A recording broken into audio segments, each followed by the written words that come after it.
Hello बच्चों, जी math 2025 का question है। एक्स ग्राम बेंजोइक एसिड NaOH के साथ NaHCO3 के साथ रिएक्ट करे तो CO2 का 11.2 लीटर वॉल्यूम देता है। तो बताओ कि एक्स ग्राम कितना होगा। ये हमसे क्वेश्चन में पूछा है। एक बार रिएक्शन बना के देख लेते हैं। ये बेंजोइक एसिड है, बेंजीन पर COOH लगाना होता है। अब देखो, इसकी रिएक्शन करानी है किसके साथ? NaOH NaHCO3 के साथ। NaHCO3 क्या होता है? Sodium bicarbonate. और इससे जो प्रोडक्ट बनता है वो क्या होता है? COO, बेंजीन पर लगा दो COON, राइट। और जब इससे हमें अमाउंट मिलेगा, प्रोडक्ट मिलेगा, वो मिलेगा कुछ ऐसा। ये देखो, ये बन गया। अब हुआ क्या कि यहाँ हमने 1 मोल बेंजोइक एसिड से 1 मोल CO2 बनाया।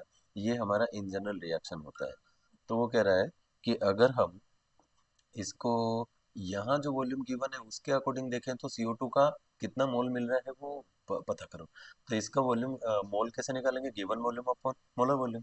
और गिवन वॉल्यूम कितना है? 11.2। और मोलर वॉल्यूम कितना होता है? 22.4। अब आ गया कितना? 1/2। अगर हमने CO2 1/2 ऑब्टेन किया है तो बेंजोइक एसिड भी तो 1/2 ही लिया होगा। और फिर यहाँ हमसे तो एक्स ग्राम पूछा है। तो आप ऐसा करो, mole is equal to given mass upon molar mass कर दो। तो मोलर मास होता है कितना? 122। अब वो कह रहा है मोल हमारे पास हाफ है, तो 122 का हाफ कर दो, आंसर आ जाएगा। तो यहाँ देखो क्या आ जाएगा, 1/2 इंटू 122, आंसर आ जाएगा 61। यही हमसे पूछा था। Thank you.